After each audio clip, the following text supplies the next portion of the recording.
So I should talk briefly about, well, we're going to spend the whole day talking about exam 2, but briefly about the format of exam 2. It is basically the format of exam 1. It's the same format. MCQ. Okay. The date and time has been announced. I know what it is, but I have a history of repeating things wrong and then confusing an entire class full of students. So I'm going to send you where I found out where it is, which is the exams office. And that way, you're protected from one more layer of screw-ups, right? So look there, that's where it is. Date time is by them. It's 2 hours, 30 MCQ questions. That's loads and loads and loads of time. You got all the time in the world. Take your time, draw out the graphs, read through the whole thing. Like if you don't know the answer to a question, come back to it. Very likely, one of the other questions will give you a clue. So, take your time. What else? No negative marking, so mark them all. Don't leave any blank. There's no point leaving them blank. And it's worth 50% of your grade. Ooh. Yeah. Yeah. The one thing I want to say about grades is it is much nicer to do well than it is to do poorly. I have done both. I have flunked out. I have done very well different times. Same me. It is not any kind of referendum on you as a person, you as an economist, you as anything else. It's just, what did you know on the day? You can know more later, right? It's not a referendum on you, and it doesn't determine the rest of your life. I know a lot of people get overly stressed about it, like it's obviously nicer to do well than to do poorly, right? This is a thing, and so do your best. But lots of studies have been done, like people, what grades do they get in university? It doesn't really correlate with much of anything in life. It doesn't correlate with money. It doesn't correlate with much of anything. There's some jobs, like to get in the door, you need to have good grades, right? Mine is one of them. But again, I flunked out once, so you can still come back. And your grades don't count that much this semester. So please do not overly stress out about it. It doesn't determine your success in UCD. It doesn't determine your success in life. I'm not going to say do your best, because do your best is for, save doing your best for saving your kids from a train and stuff. But do reasonably well, put in some effort, and hopefully you do well. But if you don't freak out about it. If you're struggling with it, that's a sign that you need to change something going forward, but it's not a referendum on you and your life, and it will be okay. Do your best. Not your best. Do reasonably well, and it will be. Don't take it too seriously. Take it seriously enough. Like, don't just blow it off. But it's not the end all be all. Don't work yourself into a stress situation where you can't even think. Go in. Show what you know. What you don't know, you don't know. What can you do? Right? Okay, that's my little spiel for how you should live your life. And I don't know. But there it is. So for the rest of today, I am at your disposal to answer any and all questions related to, I would say life, the universe, and everything, but your fellow students will be annoyed with you if you talk about that. So maybe about exam. Let's narrow it down to exams and stuff in the course. And yeah. Will it be questions just since the last exam, or is it the whole? So it's the whole semester. There's more weight towards the last exam, after the last exam, right? But there will be questions from stuff before. So it's some of them might be kind of repeating itself in the last exam? Some of them might be repeating. It won't be the same. Well, I might. I can't remember. But I didn't deliberately pick any of the same questions, so it won't be deliberately the same question. But yeah, the same material, same me. So. Yeah. But more of the material is on the stuff since the last exam.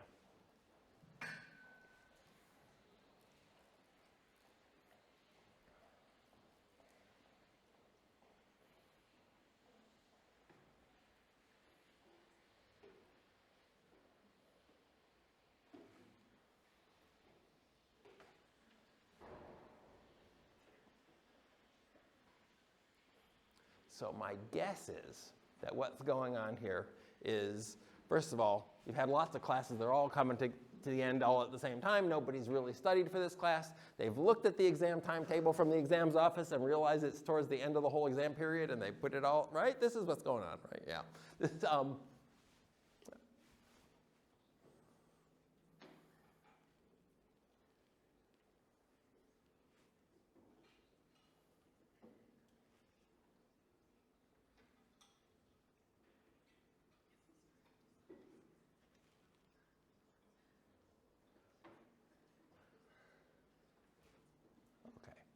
while you're thinking about something to say, I'm not going to do anything because it's the last day of class. I've told you I'm not going to do anything new.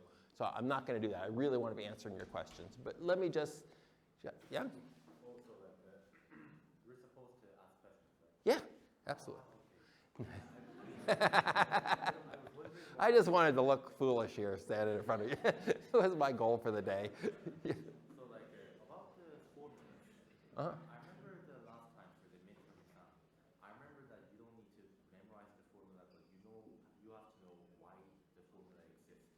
Does that come for this exam? That is my goal, yeah. Yeah, so We need to know why this formula exists, but we won't actually use this to calculate something. yeah, so for example, the things that people want to memorize, they want to memorize those little multiplier formulas. And I think that's the most useless thing you could do with your brain, right? Better to watch Netflix or something. That's totally pointless.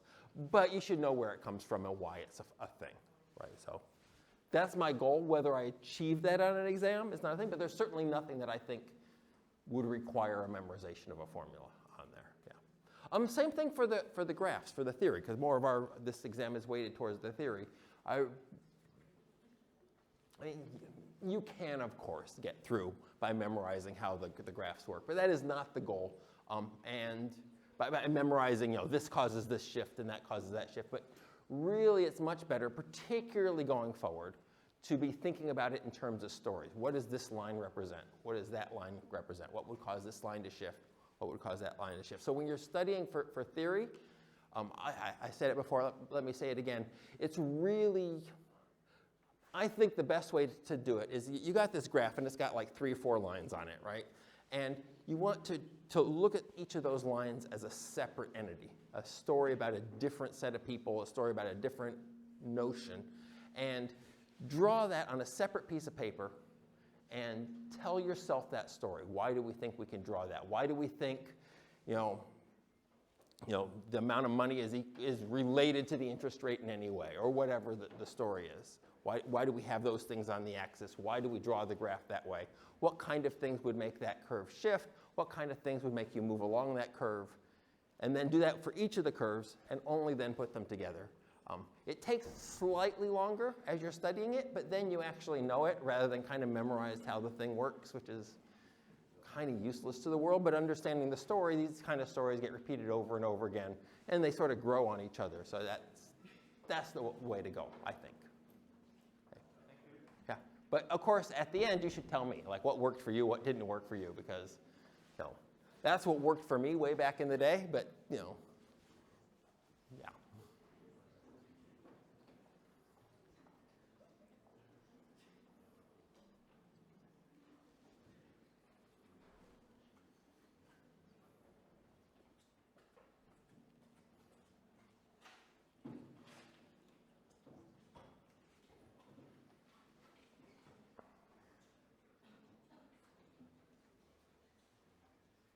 Yeah.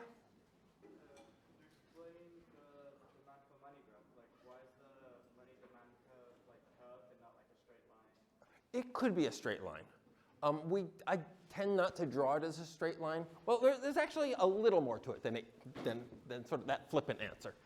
It could be anything. We don't. That's sort of an empirical question about. Let's see. We move over to someplace where I can write.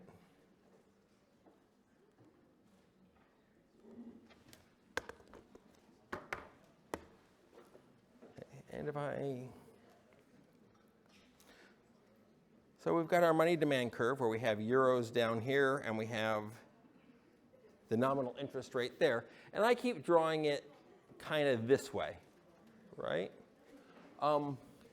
This is in part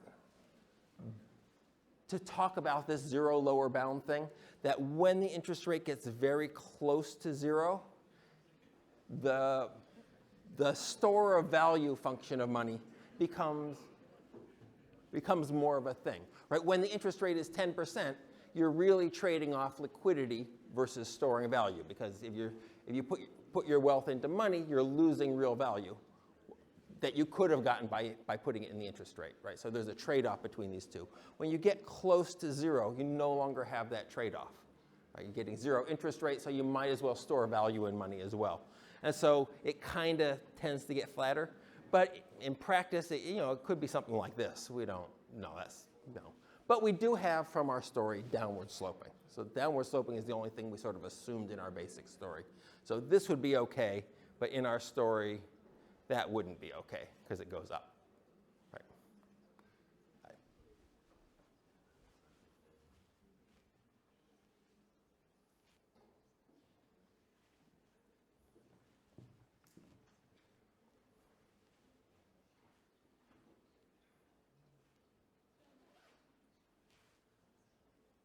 Right. Yeah. In the exam, would there be any question that asks you a definition of a keyword or something like that? It certainly, there won't be a memorize a definition kind of thing, but there will be, there could be, I can't remember what's on the exam, but things about GDP could kind of be taken that way, right? Or things about the different functions of money could be taken that way. So if you want to get an idea what sort of questions are likely to be there, look at the old exams because it's the same me doing it now. It won't be, hopefully if you've looked at the old exams, there won't be any real surprise questions. But there's certain types of questions that are getting at those things that a student could easily take as I'm supposed to know the definition kind of thing. I wouldn't expect you to regurgitate the definition, like have 5 similar statements where just slightly different. I wouldn't do that. But yeah, you kind of have to know what GDP is, and you have to know what the functions of money are, and that can come off as a bit of a definition sort of question.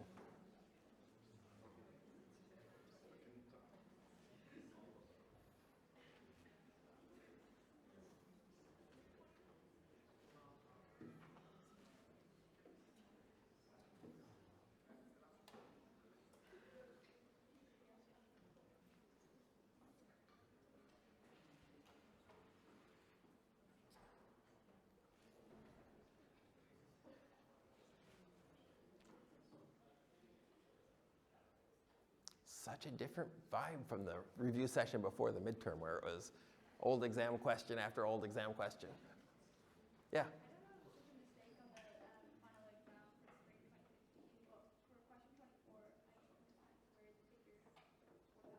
Okay. Spring 2015. Let's see.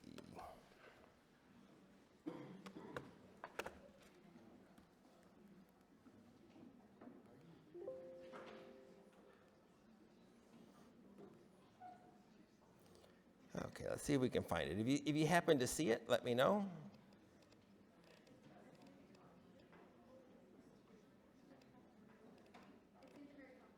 It's in what? Near the very near top, thank you. Spring, this one here, right? Yeah.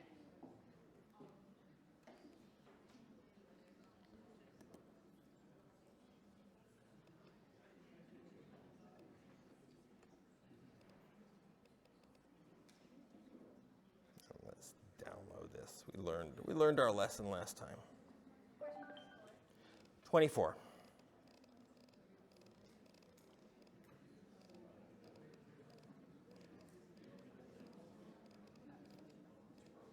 Okay, so we got this graph. And can we download this thing? Okay. Based on the Keynesian cross diagram, at short-run equilibrium output, autonomous expenditure equals something and induced expenditure equals something else. So let's. Okay, so we're at short-run equilibrium, which is here, right? Autonomous expenditure is going to be this expenditure that doesn't depend on output at all, right? So it's not because of your income. And so that's going to be this 500. So the autonomous expenditure has to be 500. So it's either A, B, or C. We can get rid of D and E because that's just what you would do if Y was 0, right? And so then we want the induced expenditure. And then we have expenditure equals income, right? So we're at this, we've got 5,000 in expenditure, 5,000 in income. And 500 of that is the autonomous expenditure, and the rest is the induced expenditure. So it'd be 4,500. Okay, I got it right. So did I miss your question? No, I understand now. Okay, okay, good.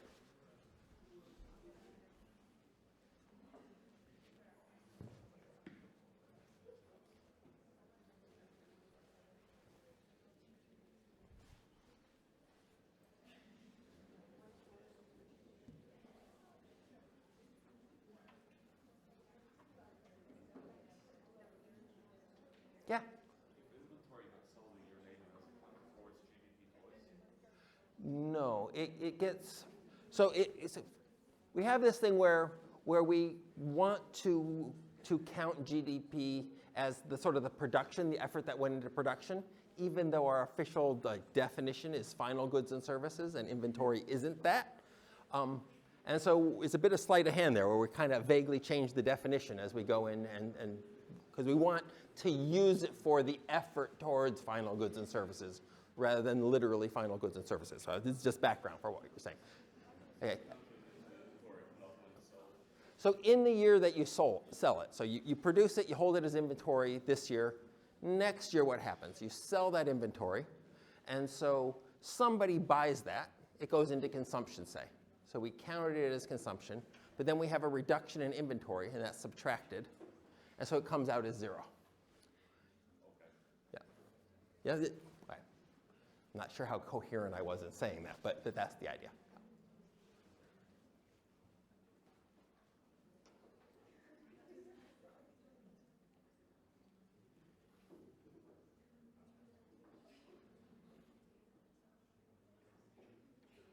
Yeah, it's a bit of accounting sleight of hand, actually. Yeah.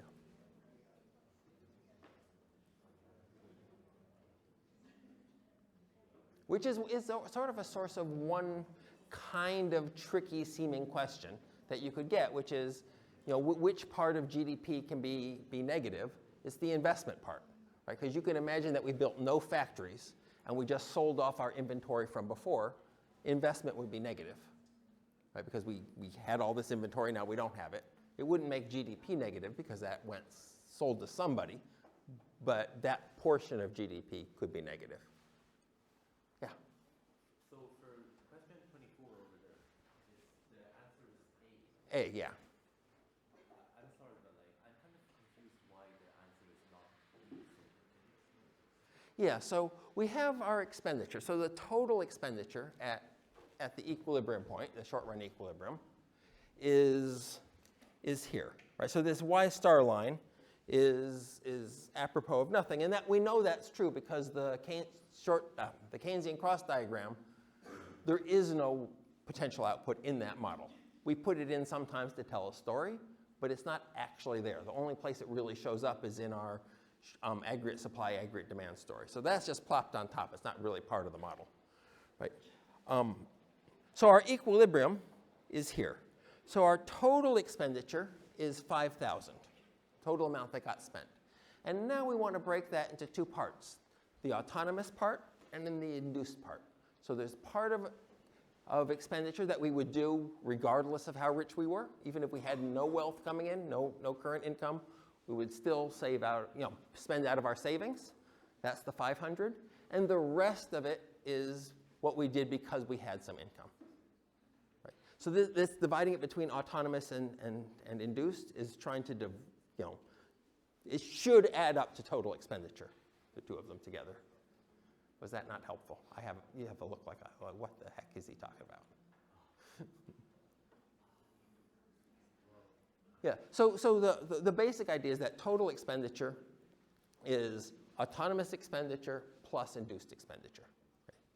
So those things have to add up to total expenditure. And so once we have two of them, we've got the third. Oh, so it's like 5,000 minus 500 is 400. Yes.